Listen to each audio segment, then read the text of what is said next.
এবার খেলার খবর ক্রিকেট। বিপিএলে আজ দিনের প্রথম ম্যাচে চট্টগ্রাম রয়্যালসের মুখোমুখি হবে ঢাকা ক্যাপিটালস। রাজশাহীকে হারিয়ে আসর শুরু করা ঢাকা নিজেদের দ্বিতীয় ম্যাচে গতকাল সিলেটের কাছে হেরেছে 6 রানে। তাই আজকের ম্যাচ দিয়ে আবারও জয় ফিরতে মরিয়া ঢাকা। অন্যদিকে জয় দিয়ে আসর শুরু করা চট্টগ্রাম নিজেদের দ্বিতীয় ম্যাচে বড় ব্যবধানে হেরেছে রংপুরের কাছে।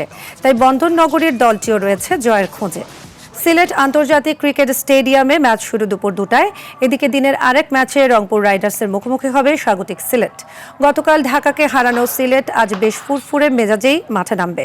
অন্যদিকে আগের ম্যাচে সুপার ওভারে রাজশাহীর কাছে হারা রংপুর জয়ে ফিরতেই মাঠে নামছে এই ম্যাচে। একই ভেন্যুতে ম্যাচটি শুরু হবে সন্ধ্যা 7টায়।